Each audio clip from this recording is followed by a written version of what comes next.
Hello, everyone. Welcome to AIA's webinar on the Outlook study. It's a flagship report. We know the industry finds it valuable. The industry looks forward to it. The aftermarket drivers, what's happening with COVID.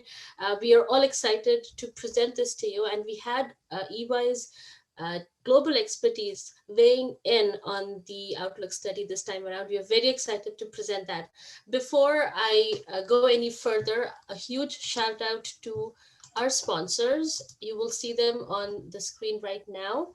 Uh, Without them, this would not have been possible. This webinar would not have been possible. The Outlook study would not have been possible. So, and we are really, really grateful for their support and their financial contribution.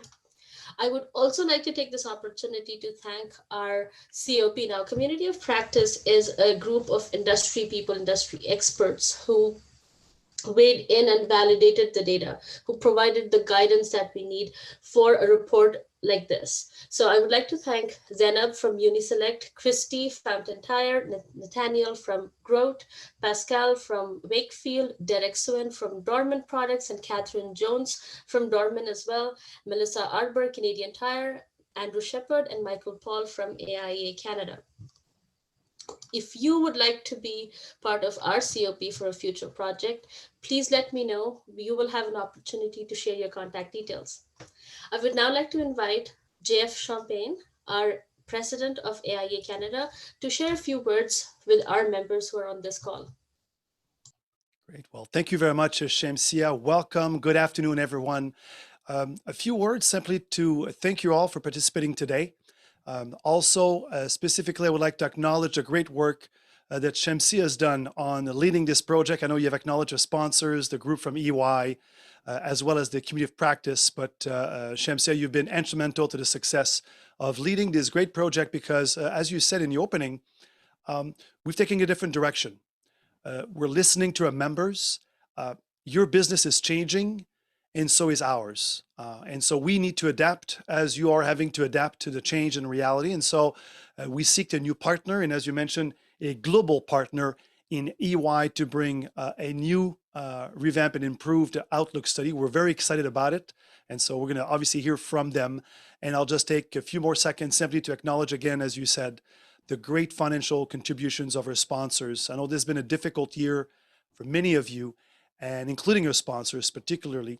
And many of you have stand up and stayed by and continue to support AIA. And so this is with your financial contributions. So thanks to you. Thanks to you, the members, to join and be always engaged with your association. And as I said, we're listening to you and in changing and adapting as you are. And so without further ado, I'll turn it back to Shamsia to lead the great conversations about the highlights of the Outlook study. Thank you. Thank you, JF. Before I hand it over to our EY team that is on here, just a few housekeeping stuff. Now, on a webinar like this, ever so often it feels like you're speaking to a wall, you're speaking into the abyss. Let's not make that a reality today. Keep those questions coming. We want this to be interactive. The EY team will be speaking for the first 25 to 30 minutes, and then we'll be taking questions. Please use the Q&A feature to send us your questions. Now's your chance to ask those questions of EY. And if there are any follow-up questions, we will address those through email and through perhaps a phone call. The second thing I want to mention is that we will be recording this webinar, and a recording of this would be made available to our members. And the last thing that I would like to mention is that there will be a survey to get your feedback on how we did, not just with the Outlook study, but also today's webinar. So that is it from me. I'm under my time, 2 minutes, 2:04. So I'll hand it over to our EY team. Let's start with John. Over to you, John. Thanks, Jamsie. I really appreciate that. And I really appreciate all the help from you and JF and your team. Without that, I don't think this could have been done on time, especially during this period of COVID. What I'd like to do is just start by introducing myself and the team, and then we'll start going through the presentation. So my name is John Barrett. I'm a partner at EY, and I've been with the firm for over 27 years. I'm a member of our global automotive team, and I've worked with a number of clients in the automotive space, and I'm working with 2 tier 1 suppliers just at this moment. We've also just recently completed a study with respect to the autonomous vehicles, and we'll touch on that a little bit in this presentation, as well as about EVs and that impact on the market that's coming. Also with me today, and has been part of the team, Maurizio Zelea. He has a doctorate in economics, and he's a lecturer at York's Schulich School of Business. He teaches graduate economics there. Also on the call will be Saad Usmani. He has a Master of Economics, and he joined EY a number of years ago and has been an instrumental part of this team and of our team overall. He was previously with the Institute for Competitiveness and Prosperity, and brings a lot to the table. Also on the call today, Ryan, who's a member of our team who joined us from the Conference Board of Canada. And he also has a master's in economics. So we teamed up with them, and as well with some of our global automotive members from around EY. And EY is a global firm, as you know. We have over 260,000 partners and staff around the globe. I'd like to start getting into the presentation and talk a little bit about, some of the definitions and scope that we use in the report, and a little bit about, what we're going to talk about today. At first, we're going to talk a little bit about the aftermarket sector employment and its economic footprint. We'll talk about demand, vehicle sales pre and post COVID, what we're seeing in the market, consumer spending and behavior, which drives a lot of decisions. Some of the market dynamics. Again, we'll touch on the autonomous vehicles and e-vehicles a little bit, and talk a little bit about e-commerce and its impact on the aftermarket parts sector as well. On the screen, you can see some of the definitions that we're using that we'll refer to in the presentation. Which different parts are possibly the core of the sector, and which are peripheral to the sector, but also a very important part still. And as we go through these, just keep these definitions in mind, and how the aftermarket parts sector and how important that is to the automotive supply chain as a whole. I'm sure you appreciate that as being members and working within the team. Let's go to the next slide, Sam. So, in 2019, businesses in the aftermarket sector employed almost 500,000 employees, 490,000 Canadians. And that's accounting for almost 3% of the total workforce in Canada. So that's a significant portion of the employment market. This is on par with employees in mining, quarrying, oil and gas extraction, and real estate, rental and leasing sector. But I don't think the aftermarket parts sector really gets the credit for that those other sectors do. Provincially, the number of aftermarket parts employees is proportional to the population of the provinces, such that close to 64% of employees were located in central Canada, much like most of the people in Canada. And the rest located in Western Canada, 30%, Atlantic 11%, and the territories 1%. I mean, this makes a lot of sense. And as you can see on the screen, how they're divided up by different segments of the aftermarket parts sector. Going to the next slide. There's a significant variation in the occupational composition between the core and non-core businesses, as you can see on the screen. The core businesses, transport and equipment operators, made us almost half of the workforce. And whereas 70% of the non-core workforce is comprised of sales and services staff. And I guess if you sit back and think about it, that makes a lot of sense. As a whole, these two occupational categories account for 2/3 of the aftermarket parts workforce in the sector.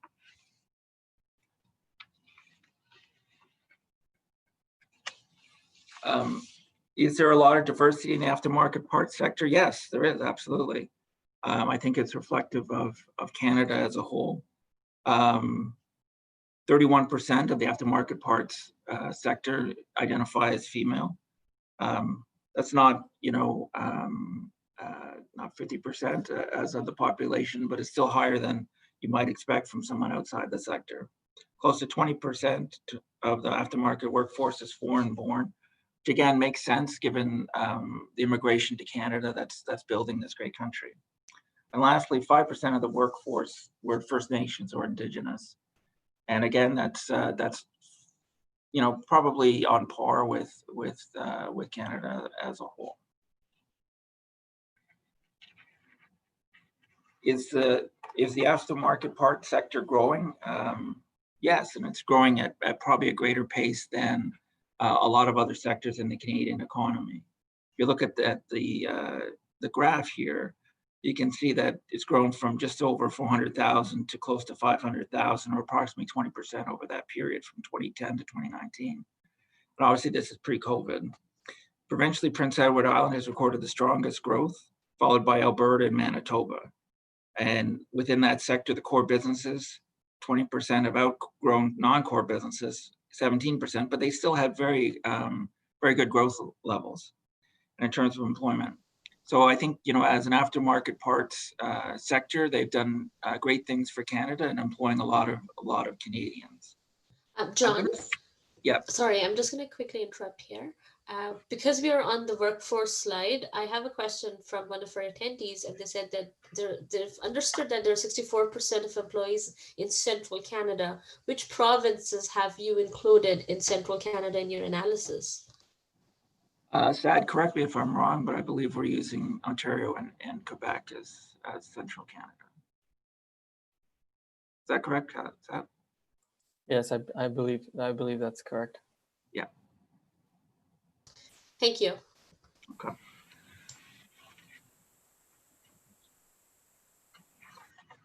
So as we head to the next section, I'm going to turn it over to Saad Osmani, and Saad, take it away, please. Thanks, John.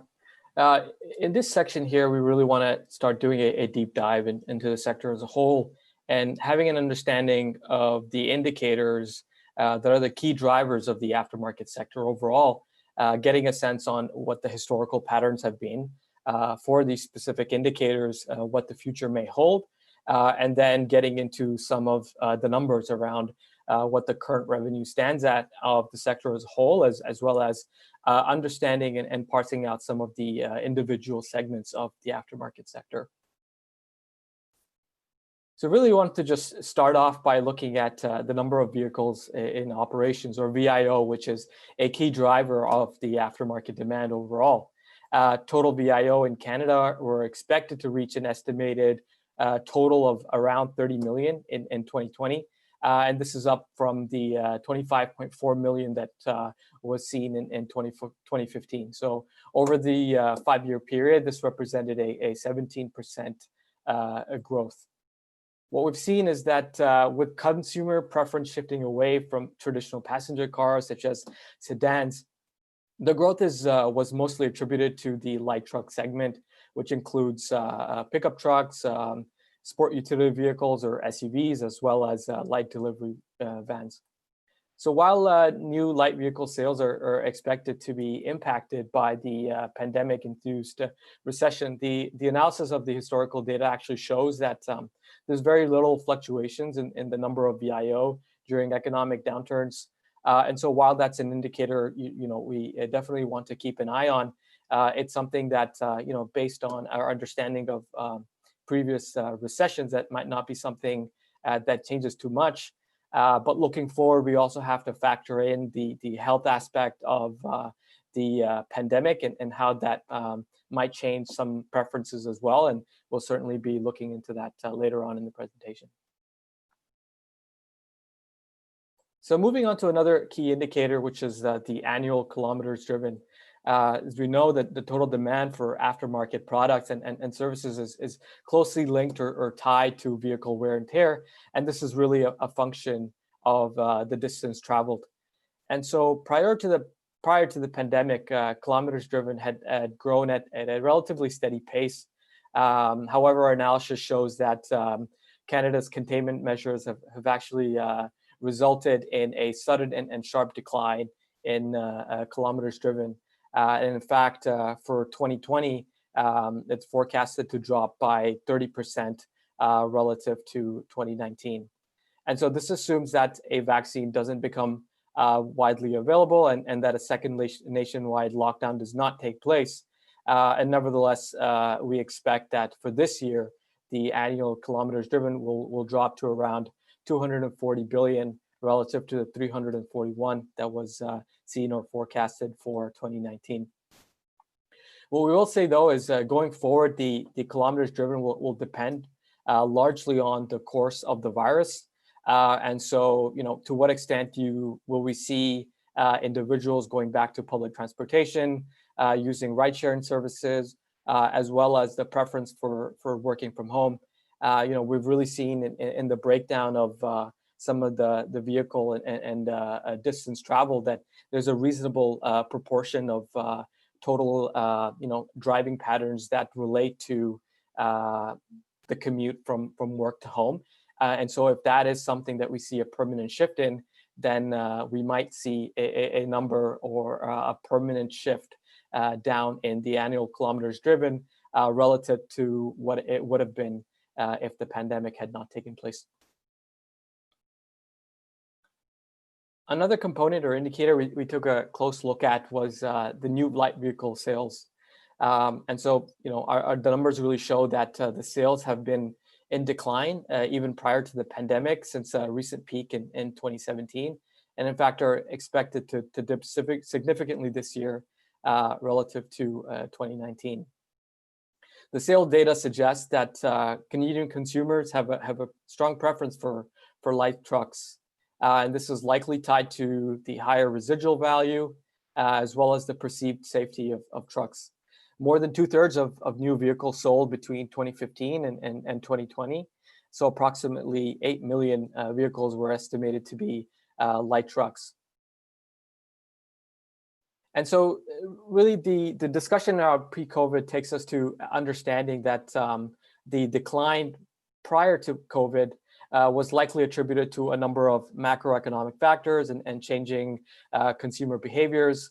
Households in Canada were highly leveraged.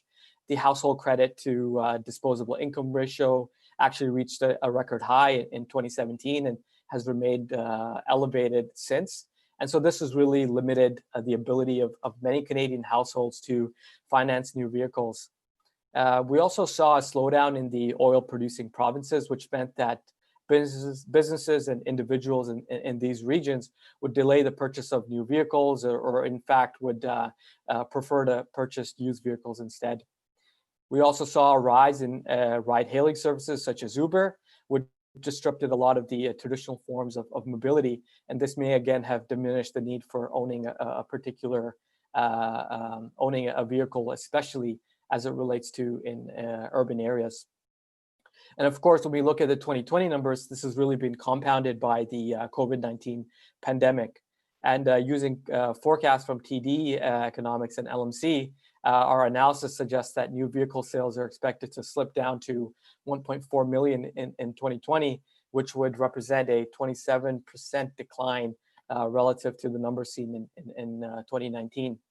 We do want to note that there are other forecasts, however, that are a bit more optimistic.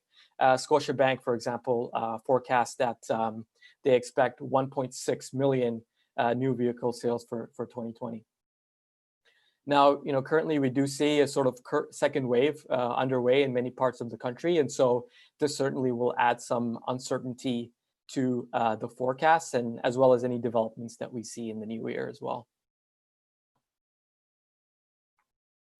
The average age of vehicles is another important determinant of aftermarket demand as a whole. So as vehicles age, the need for parts replacements and preventative maintenance actually grows.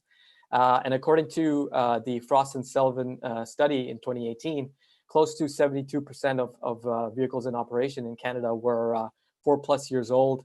And this is expected to grow ever so slightly to 74% by 2025. One important trend that we did see, however, is the increase in the proportion of vehicles in operations that are 12+ years old from 2018 that was seen in 2017 to 33% that is forecasted for 2025. And as many of you already know, these vehicles typically have greater parts and service opportunity requirements. And so this really is an opportunity for independent aftermarket providers and suppliers to serve a customer segment that requires access to parts that may no longer be manufactured by OES firms.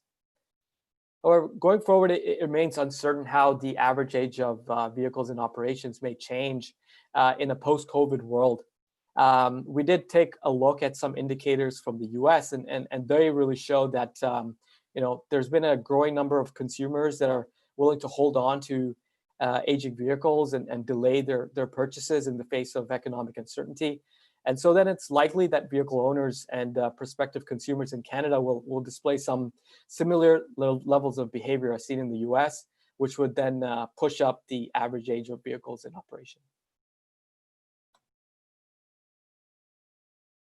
And last in this analysis, we wanted to just showcase some of the revenue numbers for core aftermarket businesses. And so this was estimated at 31.7 billion in 2018 and is in fact forecasted to have grown by 1.7% in 2019, reaching 32.2 billion for 2019 as a year-end total. Based on the 2018 estimates, close to 62% was actually attributed to the automotive repair and maintenance subsector. We will point out, however, that due to changes in methodology and the inclusion of the collision and mechanical sectors, the revenue estimates presented are not comparable to those presented in previous studies. We also wanted to highlight that the information provided was for a range of businesses, specifically those that had revenues of between 30K to I believe it was $30 million. And so the larger firms where some of that data isn't available is not reflected in the revenue estimates over here. Now I'll turn it to Mauricio to talk through some of the COVID-19 impacts on the aftermarket sector. Thanks so much, Saj. Okay, so in this section, we'll briefly discuss the economic implications of the current pandemic on the aftermarket sector, starting with the impact on new light vehicle sales, aftermarket demand, and how consumer behavior and spending patterns may have changed moving forward. We go to the next slide. Yeah, so as we see here, we've mapped out the changes in real GDP with changes in new vehicle sales from 2005 to 2012. And what we've learned from the financial crisis is that historically, the demand for new vehicles is closely tied to macroeconomic conditions and consumer sentiment. The reason behind this is that an economic downturn does typically result in a slower growth of real wages. And as the growth of those household disposable income typically declines or is at least adversely impacted, during these periods, consumers are less likely to purchase new vehicles. So in a similar sense for businesses, an economic downturn typically does reduce their appetite and their ability to purchase new fleets. So what we've seen is that new vehicle sales data during the last recession shows this point that purchasing behavior related to new vehicles is correlated with the larger economic environment. And so while we understand that the pace at which the broader economy does recover will be an important factor of new vehicle sales after this pandemic, its recovery trajectory may potentially diverge from what we've typically observed from previous recessions for a number of reasons. So firstly, the current recession is much different in that it's a function of course, a pandemic and the resulting health measures that have been put into place through the federal and provincial governments. If you also include the economic and social programs introduced by the federal government in mid-March, including CERB and CEWS, it so far has provided solid foundation for potentially a healthy economic recovery. But however, despite observing very large employment losses and household disposable income in the second quarter actually increasing by nearly 11% relative to the first quarter, a lot of this is driven by this uncertainty between understanding whether this has occurred due to the general government support programs. Another factor that that comes into play is that many consumers are expected to opt in for personal vehicles in lieu of taking public transportation or public transit to minimize the risk of transmission, and therefore could potentially fuel demand for new vehicles. We've also recognized that the combination of low interest rates and special incentives from dealerships, such as fee waivers and cashback offers, may in fact also boost the sales of new vehicles over the near term. And although it's difficult to forecast sales with a high degree of accuracy under these current conditions, several sources have predicted that total new vehicle sales may experience a relatively quick recovery in 2021, ranging between 1.65 to about just shy over 2 million for 2021. However, these forecasts are highly uncertain, especially as we're entering the second wave of COVID-19. So if we move on to the next slide. And so based on the current situation, we have found that certain consumer trends have in fact been expedited because of the COVID-19 scenario, and that consumers are now gravitating towards values and essentials. So as an example, in the near term, we found that Canadians are taking a more conservative approach towards overall spending, with up to 14% in reduction of their household spending in Q2 of 2020. But of this, of course, we've seen that consumers are typically spending less on non-essentials, but that car owners are still continuing to service their vehicles despite driving less over the past eight or 9 months. In a post-COVID scenario, our research does suggest that demand for non-discretionary spending will increase as vehicle usage also goes up, but that the consumers will increasingly prioritize affordability and value add first. However, we should also note that as vehicle owners are more likely to go to AIA workshops, or maintaining and repairing their vehicles at home as their vehicles age.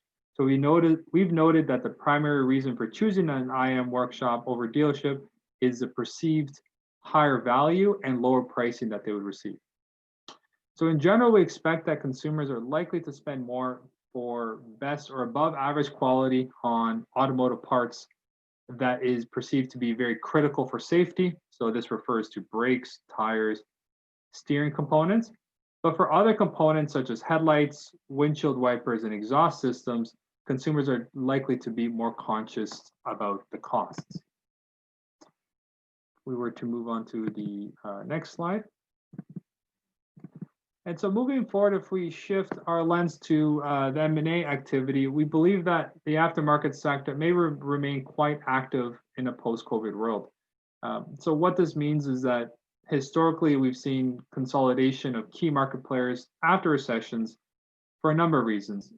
But in this case, in the case of Canadian aftermarket sector, we likely expect it to be primarily driven due to the ability for key players to expand both its capability and its capacity to service a broader market.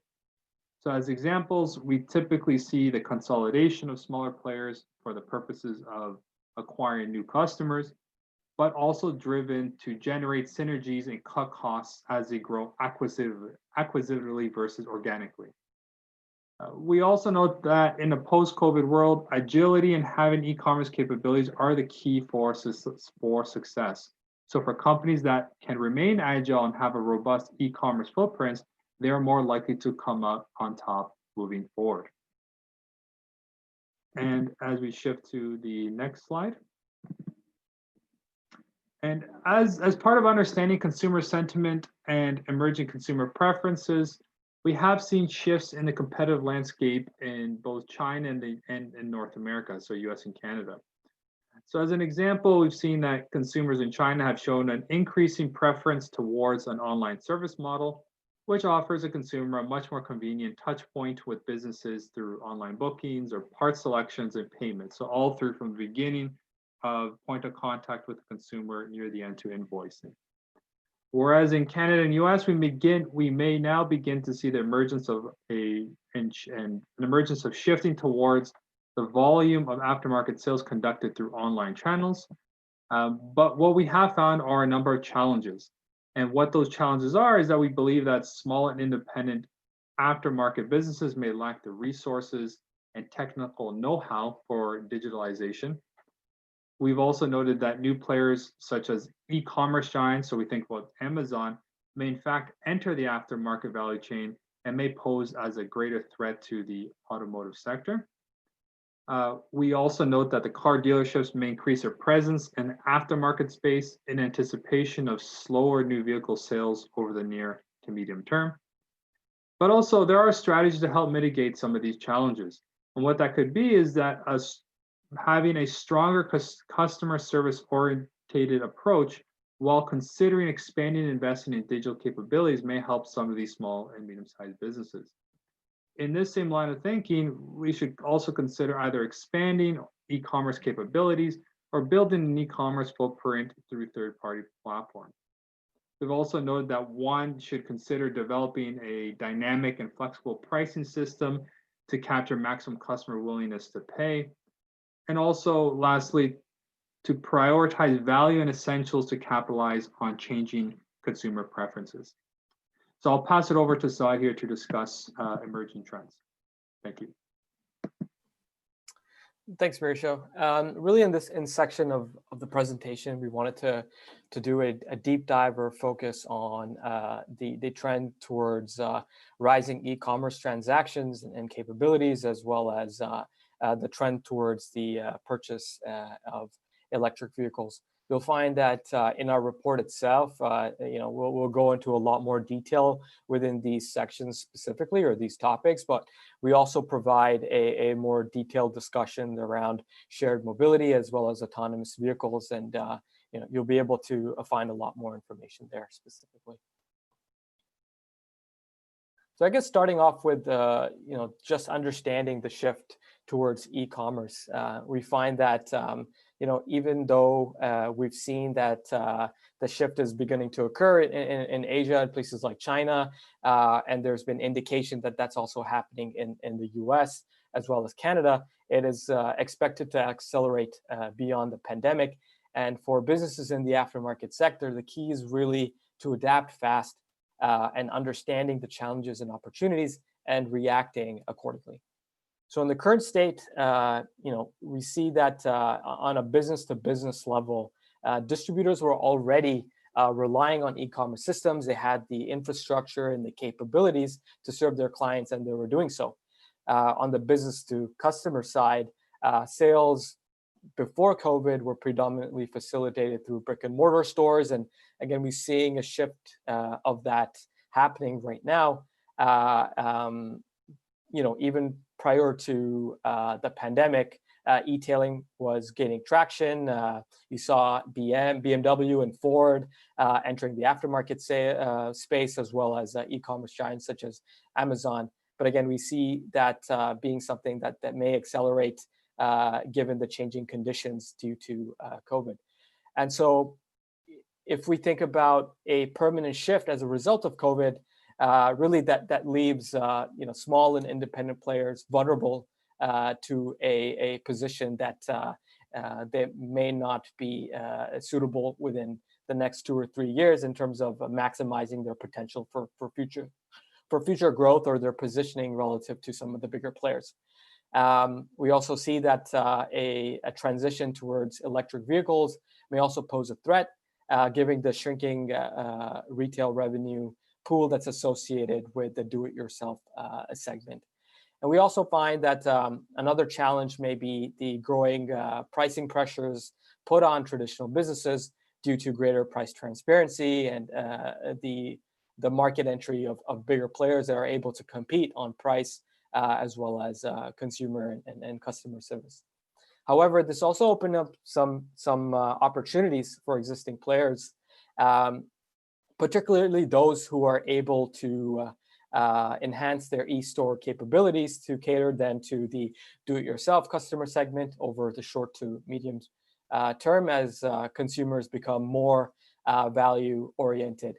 And this also means enhancing their offline presence by providing a platform where they can really use to engage with customers and help them guide them through the process of making a purchase, but also the servicing after once a purchase is made.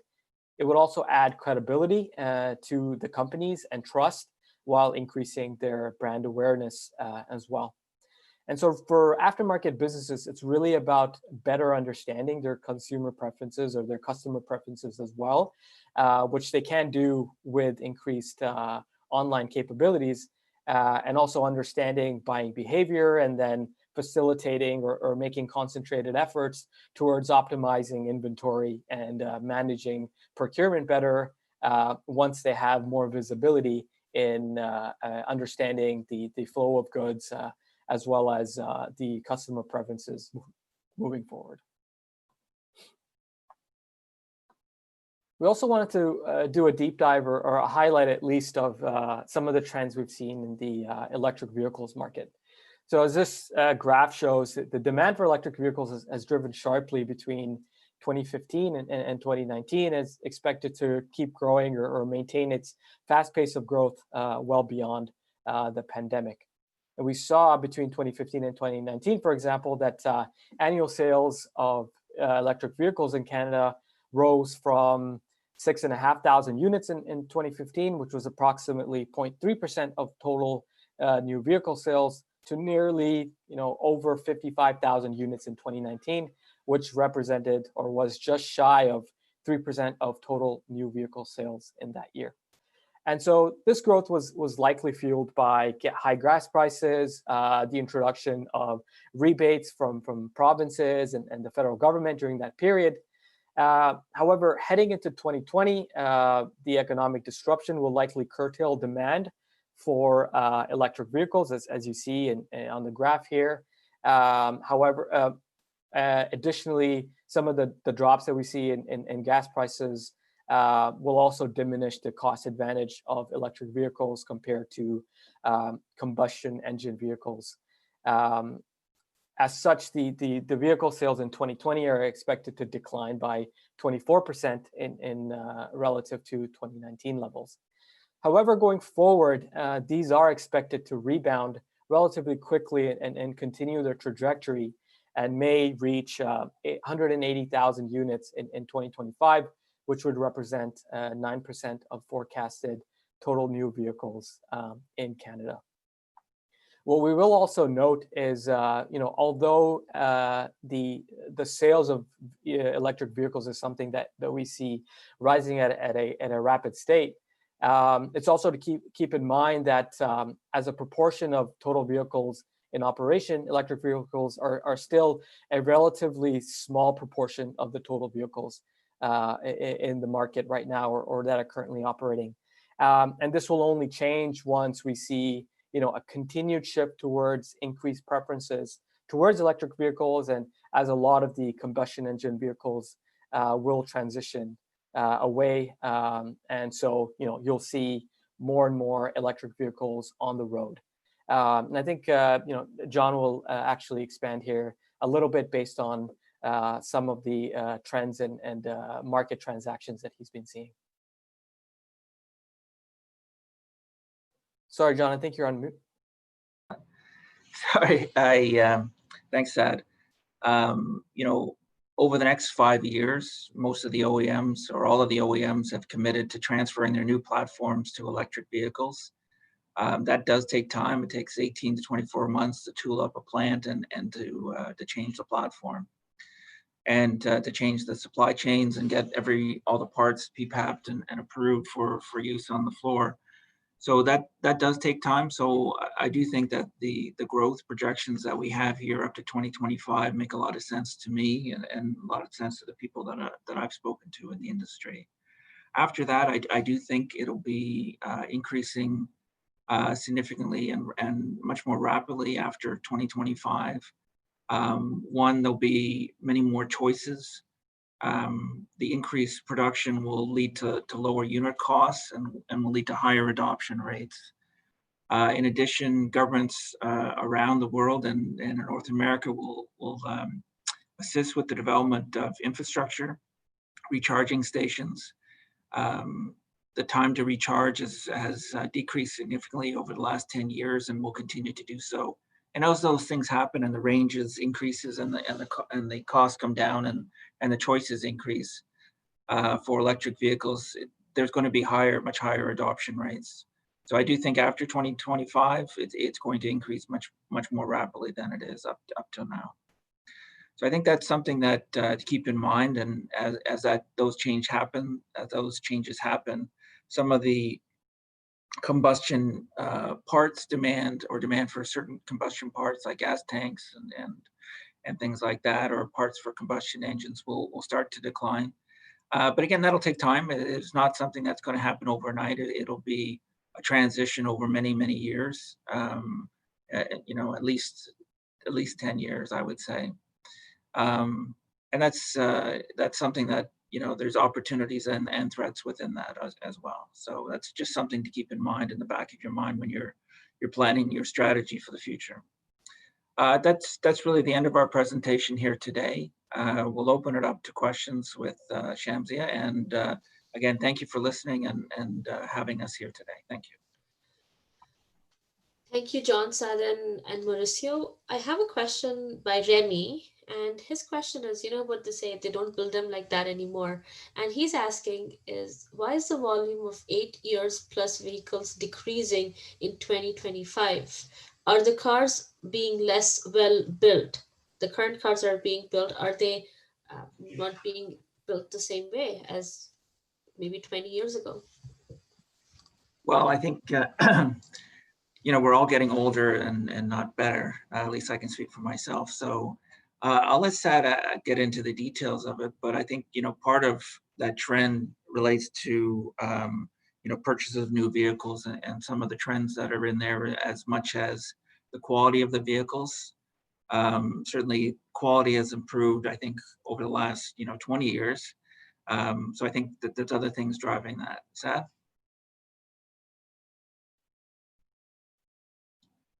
Sad, you're on mute, I think. Sorry about that. Yeah, no, I think I would, you know, typically agree with your statement there. I think it's sort of hard to know because these things are happening on aggregate, and so to pin it down to one reason would be sort of difficult. But I think it's a mixture of, you know, consumer behavior and how that's been changing, and that's how that's expected to change over the next few years in terms of their preference for, you know, the type of cars, or the preference for new versus used vehicles. But I think, you know, you're right. It might be also partly due to, you know, the type of vehicles or the quality of vehicles that are being produced.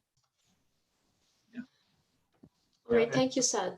I just had a quick question, and this is not related to the aftermarket directly, but what are the odds of us finding a vaccine and that being disseminated to a large portion of the population by the next quarter, like early 2021? What are the odds of that happening? I'm not an expert in vaccines or epidemiology. But I do spend a lot of time talking to a number of different people in our global network and within the firm, talking to people around the world. And certainly we have a healthcare team within our firm as well. And I do spend time working with them. So based on that, I would say I think it's unlikely that we'll have a vaccine, say, by the end of the year. The development of the vaccine for measles, as an example, took 4 years. This is also a vaccine for a coronavirus, which no vaccine has ever been developed for a coronavirus before. I don't want to be a downer, but I do think it'll take time, and also to get it tested, properly tested through controls, and then disseminated. So I personally think the earliest date is really the spring of 2021. I'm hopeful for that. I have 4 kids, and I certainly want them, you know, living a normal life. It's been very stressful, and I'm sure we've all been dealing with a lot of different stresses in this pandemic that we never thought we would. In fact, I still feel 6 months later that it's kind of unreal. It's very unreal. I'm in my office today. We typically have 3,300 people in our building, in our office in Toronto. We probably have 200 today. Because people are working at home. So we're hoping and praying for a vaccine, but I don't think before early spring it's possible. And just to add to that point, Shamsia, I think as we're talking to businesses as well. And when we have helped in the background with some of these large municipalities for federal funding and such, a lot of the barriers that we're looking at is if we were to or just look at what is the solution we're looking for, it's more they're referring to as a healthcare solution. So it could either be the vaccine or the ability to test for coronavirus very quickly, right? And that's typically the barrier for a lot of these businesses, especially if you think about the hoteling industry, the accommodation, and the air and transport. If you have the ability to test someone and get those results very quickly, then there are certain sectors that actually ramp up quite quickly as well. And then to John's point, there's the additional piece of the dissemination of that vaccine as well, right? That's going to be another large barrier. So they are thinking about those things, and so you're seeing a lot of push on both those ends to be able to have a turnaround faster in 3 to 5 business days. I think maybe get to 24 hours, but the ideal scenario is if we could test someone just like we're checking someone's temperature, right? Imagine how fast things can get back to normal there. Perfect. Thank you. I know Shamsia? JF is trying to say Yeah. something. Yeah, go ahead. That's great. Question for the EY team, John and the team. We have a lot of members online, and they're all trying to obviously predict the future a bit. They have to make decisions about stock and parts purchasing, in advance of what might look like the spring season already. And you could appreciate that from your perspective and their perspective, past trends is probably not a good indicator of what's going to happen. And I guess from your perspective, as you do the research now and also challenged by, how do you get information that's really going to give you a good picture of the future?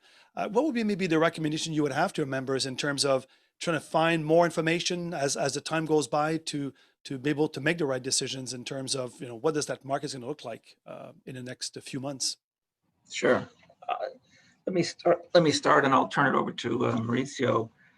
Mauricio has been advising a lot of different levels of government on the post-COVID world and making predictions about, what industries are going to be hit and what are going to be hurt. Certainly, there's been disruptions to supply chains around the world. There's been, alternative sources of supply, locally or close to local.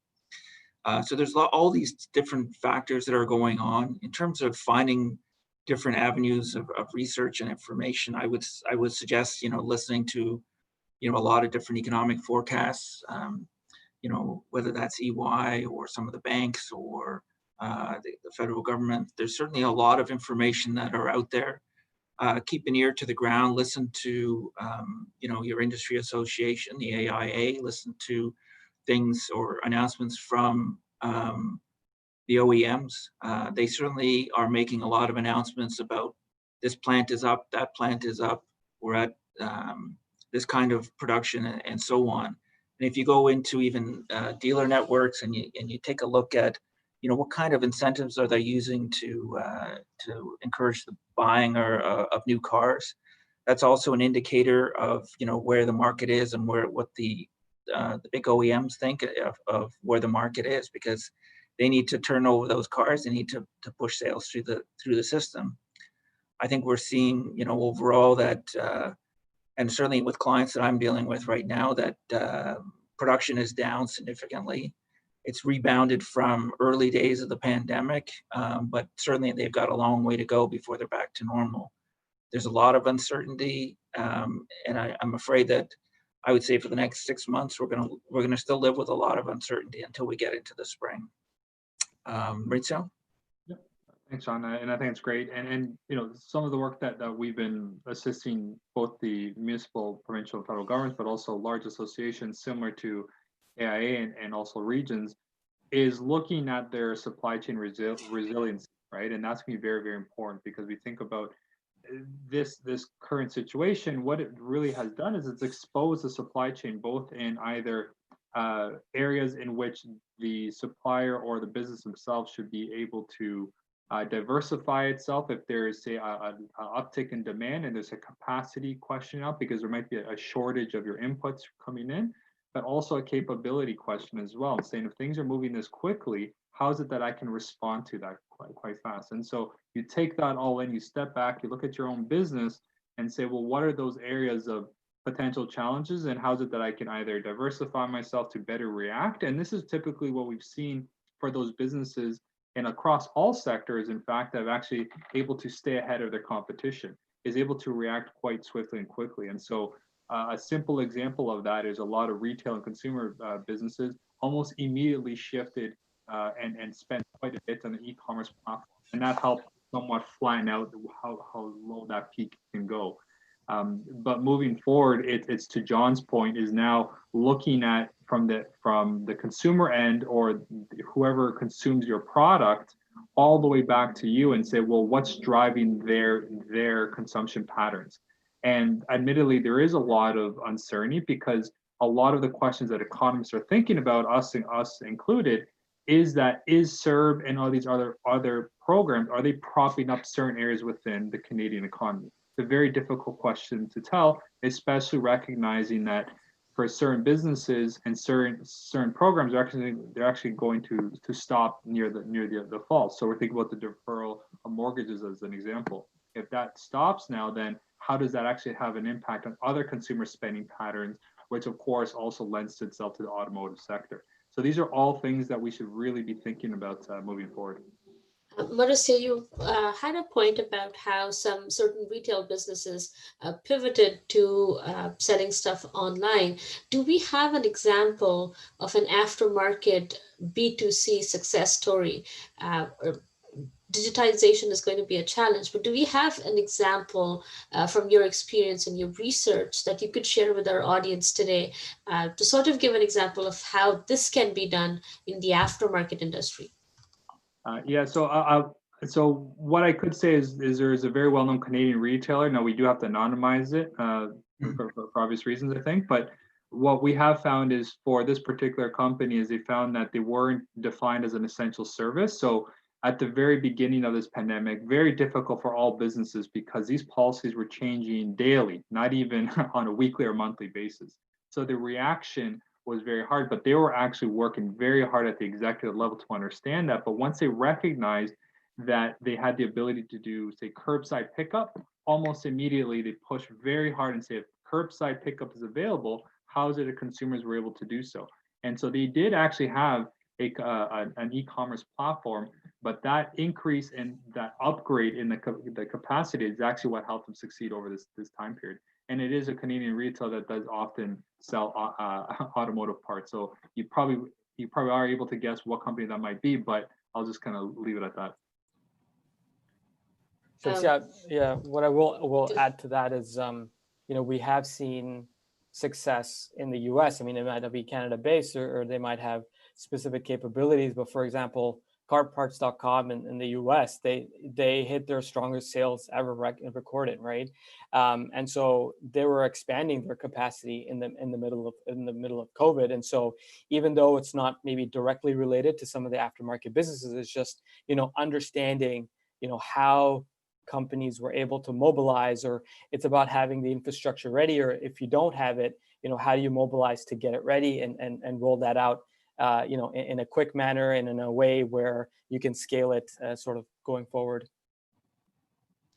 Perfect. Thank you, Saad. I know you guys cannot name names, but we definitely can. We had a report called E-tailing, and if you take a look at that, and this was released, obviously the data is pre-COVID, you will see that for the first time, Canadian Tire made a break in the top 3 websites where parts were ordered online. Walmart was a close 4th, and Napa Auto Parts as well was in the top 10. So you could tell that the aftermarket businesses were already pivoting towards e-tailing and taking that seriously. And COVID, and EY team, we could probably comment on this better, but COVID basically escalated the situation further and pushed them to think quicker and faster. Yeah, and so sorry, go ahead. Go ahead, Marcel. Yeah, and that's precisely it, right? We've seen that the COVID situation has actually helped expedite emerging consumer trends. We've seen that time and time again, especially when it comes to shifting of certain demographics that were either uncomfortable purchasing of something online, but more so the businesses that are providing this, they're actually understanding what those potential challenges were, and in fact are being much more open to Canadians or the consumers in general in terms of the ability to purchase online. So the ability to say, if you're looking to return something, it's free, free refunds after 60 or 90 days. So those type of policies internally within each of the businesses are becoming much more flexible. It's also helping consumers to say, you know what, maybe I'll get much more comfortable. But in saying that, it's also a challenge as well, because the expectations are very high for those that are in fact quite savvy purchasing things online. So we think about Amazon as a very extreme example, that if you have Amazon Prime shipping, you could potentially purchase something this morning and get it at the same day at the night. Very challenging to compare there, but at the same time, if you can help expedite that and say, get something within 3 to 5 business days, that's actually something much more palatable for the consumer. John? Yeah, no, that's what I was going to say. So that's good. I just wanted to make a comment. It doesn't have to be a question. If you have anything to share or a question or comment, just raise your hand and I can bring you into the call if you don't want to type.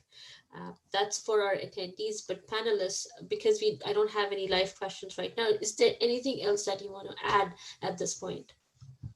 I guess I would say that if people have questions afterwards, and if they want to funnel them through you or JF to us, we're happy to come back with an answer. Or if people want to reach out to us and just have a discussion, we're happy to set up calls or whatever through Shamsi and JF as well. So we're here to help as much as we can, and it's been a pleasure working with the AIA. Thanks, John. It's definitely been a good experience working with EY. I have a follow-up question, and this may be a bit too technical, but let's take a crack at it since we have some time. The question is there customer experience satisfaction scores on any of the e-tailing websites mentioned? I'm pretty sure a lot of websites do reviews, and it would be a matter of going to their individual website and checking it out. Does anyone else have anything to add regarding satisfaction scores?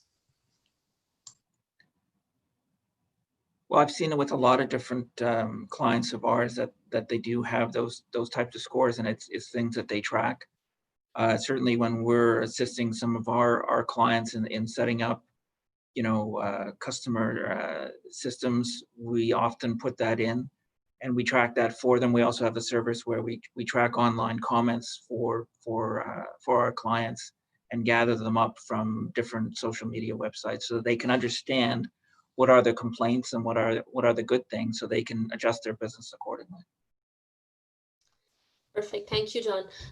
So I will say, as a broader comment, I think I've seen sort of a theme in some of the questions around understanding or access to information to help inform analysis. And just on that basis, I think the access to good information and high quality data is really important. So when we go back to the question about what do we think about what's going to happen or the impacts, or how do you plan forward? It's really tracking those key indicators, right? So understanding vehicle sales, what are the macroeconomic conditions? How are consumers spending in general? What does the labor market look like? How leveraged are households? And then again, getting a sense of what the consumer preferences are and how that's changing, as well as understanding some of the changing driving patterns that we're seeing now, right? So work from home, like where is that going to go? And we know that there's a big segment of the total vehicles in terms of distance travel that that holds that. And so what is that going to be? And it's important to look at the relevant data points on a continuous basis to help inform what your understanding of the market will be in the future. Perfect. Thank you, Saad. I think one last question would be just to give a sense, put a finger on the pulse of the industry. Now, we have some sectors, some industries that, like the restaurant, the hotel industry, that were really badly hit by the pandemic, whereas there was the other side of the coin where some actually grew during this time. So where would you locate the aftermarket industry on that spectrum? Mauricio or Saad, do you want to take a shot at that? Yeah, no, I think happy to do so. I think definitely the sector is not ones in the bottom. I would say it's more in the middle, and what the data has shown us, as soon as a recession sort of ends, you see a really rapid bounce back within the sector specifically. And so, it's definitely better positioned in that regard relative to some of the other sectors that we do see. However, what I will say is, again, it comes back to some of the shifting preferences, whether that's electric vehicles or e-tailing. Even if the sector as a whole may do well, it might be some of the bigger players or the newer players that come in that might take more of that pie. So, for the traditional players, it's about understanding how do you position yourselves to be well suited or well positioned to take that market as you're seeing that trend progress over the next few years. Yeah, I think the other thing to keep in mind is, when there is an economic shock to the system, discretionary income and discretionary spending are affected, out of proportion. But there's always a recovery to that, because if you're deferring maintenance of a vehicle or deferring maintenance of your house or whatever, eventually you will need to do that work, and you will need to buy those parts, and the cost down the road might be even more than at the beginning if you haven't done the maintenance. So there's always that rebound, and I think for the sector itself, there may be short-term pain, but in the end, it'll recover. And So a little, sorry, go ahead, Mauricio. And I was just gonna add that typically we think about durable goods, so these long-term, goods that people tend to purchase. Of course, that'll have an impact in the short run, and that's what we've seen. But I think what we have to all recognize, though, is the first 3 to 4 months of what occurred during the COVID situation. A lot of uncertainty in terms of what this is, right? More information is coming out about this. More information on understanding how is it that we could potentially have an economy moving forward and working within the confines of a COVID scenario, and businesses also reacting to this, so working virtually or finding some other ways to do so. And because of all that, it gives more consumer confidence, and consumer confidence is primarily what's going to drive some of the purchases of not only aftermarket automotive parts, but also even like new vehicles and such. And that's why typically you will see this a sharper V recovery in certain areas, whereas in the service-based stuff, maybe not so much. Perfect. Thank you, Mauricio. I think we are over time. I hope this webinar was to spark discussion, was to spark conversation. So please keep the lines open, the dialogue open. You could reach out to me, you could reach out to JF. If you have any further questions, the EY team will be happy to answer as they let us know. I would like to thank our panelists, Saad, John, Mauricio, Ryan. Thank you for coming today. Thank you to all of our attendees for attending today. Please fill out the survey. And JF, if you have any closing comments? No, thank you very much for all coming today. Perfect. Thank you so much. Have a wonderful day. Bye-bye now. Thank you. Thank you, everyone. Take care.